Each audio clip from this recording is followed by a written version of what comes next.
My name is Jesse Glass, and it's my pleasure to be here to read a few poems.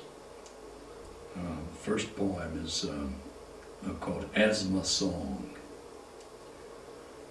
My lungs, where have you been roaming? We've been chasing through brambles while you were sleeping. Down in the dirt there's a tunnel, then a cavern. A fox runs through them with the wind in her teeth. A wren unfolds there, breath-shaped and fluttering. A cricket sings near there, a song that sounds like coughing. A river runs under, part magma and part medicine. A winded horse canters, a gaping man reins it. Behind him on his thin horse, a woman lean as splinterwood, wheezes in his ear, oh my dear, as they turn all night, and gallop ever tighter circles in the coffin light. Next poem is a long poem that is about the first real poet I ever knew well, a gentleman named Leo Canellan, and this is just a section of that poem. And George Wallace knew Leo, and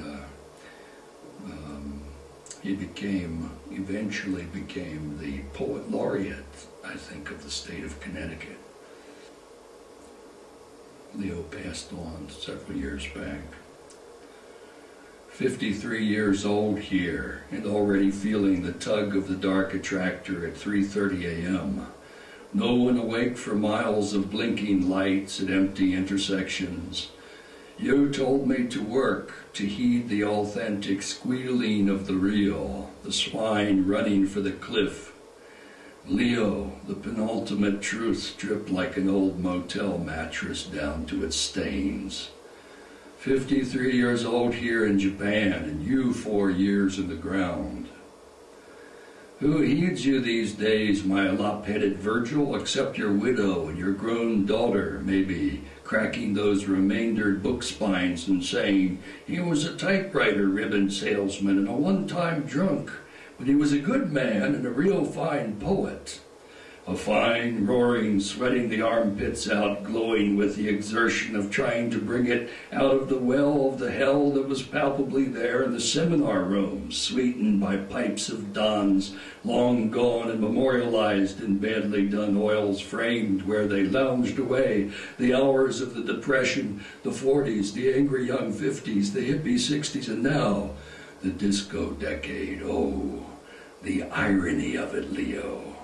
That they, with their uppity educations, could lead the sheep, while you were the wolf from the barroom telling the young ones crowding near that they too could learn to fail and fall and cut the lip and contuse the words on the flesh and weep the words into the payphone and sweet sweat and retch the poems out and weep and nuzzle the poems in the paid arms of desperate love and mutter the poems under the reeking breath like a curse while the others looked down and away as you maneuvered your bulk like an evil spirit into their presence, the reek from your armpits, another person in the room. Obsequious and arrogant in turn, but most like a lobster, I thought, grabbing what you needed with manic pincers and shoveling into your gullet quarter sandwiches, cold chicken grease and all, brie on fancy cracker after cracker. And how you enjoyed contemplating the fact that you, the man from the street, had somehow found the genius they lacked. Like someone who says, look-a here, and you look, and he takes a sliver of glass from under his tongue and smirking unzips his guts into his arms while the onlookers applaud. A freak, a man-monster on stage noodling an air guitar while the dons spoke glibly of pickled duns and vaughns and Gaia nature. You trotted out old avatars.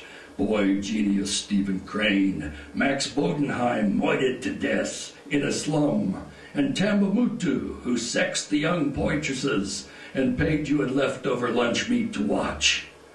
Then, at put up or shut up time, as you put it. You mugged and har-harred and slurred the words across the pages of your confession to eternity, one fat conductor's hand beating time to the lax lines of your gift. The stars rained down their spears, and you wailed by the ginny waters many a night with Dylan Thomas and Delmore Schwartz, my mendicant Virgil.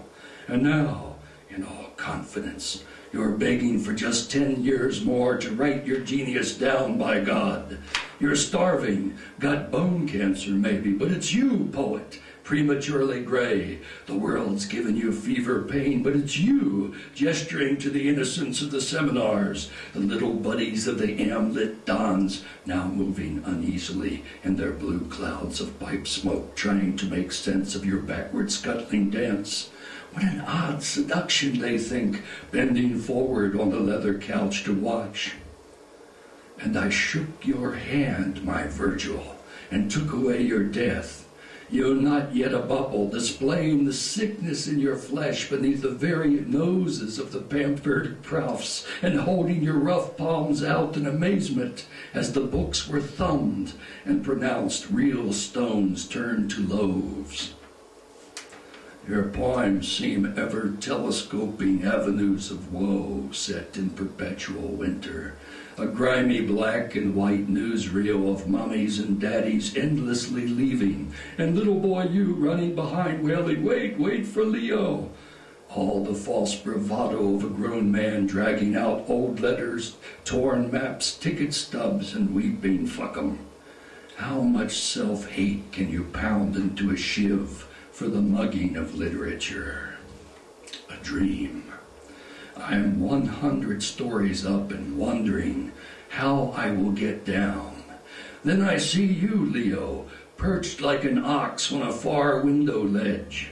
Your pants are around your ankles, and there are mosses and fungi sprouting from your spindly old man legs. As you lean, staring down, an advertisement for self-aggrandizing shame. "Don't look at me," you cry, "but look to the east." And there I see the rivets in the nape of a colossal head, just as the sinews in the neck strain, and the face is about to show its terrible forehead of brass, and purse its iron lips. You, my Virgil, tumble toward the sirens below. "This is how you do it," you shout, clicking your heels as you fall. "Look, son, take care of your old man," you'd written in 1993, and I did, even sending you a $100 bill for a suit you said you needed for a reading in a Connecticut cornfield and took with barely a thanks. But that $100, why, man, that was what buddies do, right? It's as good as in the bank for hard times, like you said. And I had 'em in Milwaukee, and you knew it, Leo. "Take your wife and kid to dinner on me," you said, when that $100 bill first arrived in the mail, along with your good note back when. Nobody cared for this humble correspondent, that's for sure. The drink turned bad on Jerry and Gordon, too, sitting shin to shin in axles with Saturday Night Fight television egg-candling their skulls. They bloated, turned reckless and mean under the hammer blows of Jack Black and Wild Turkey, woke up with scars, spitting bits of teeth, and jaws wired shut after a night of telling everyone what they could have done instead of would do. I couldn't stop them from disowning their promise for the ease of a Miller or a Bud. But how they were going to rumble their way into the history books. You, of all people, would have understood.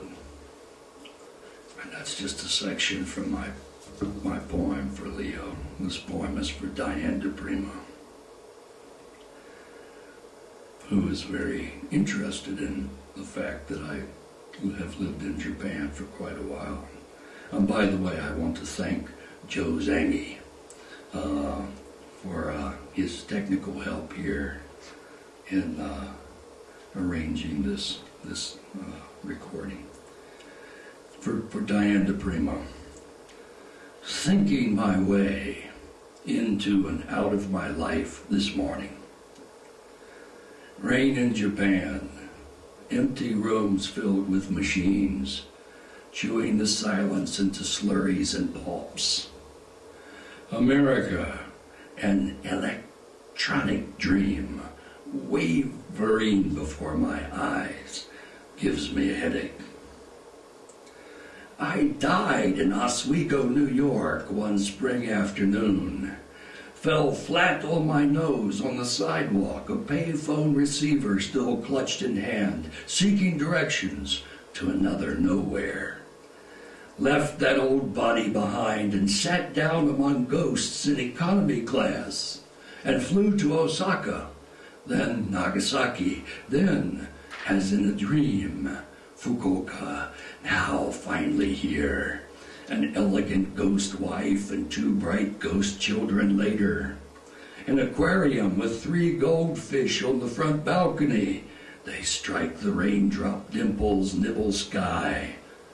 Is it true?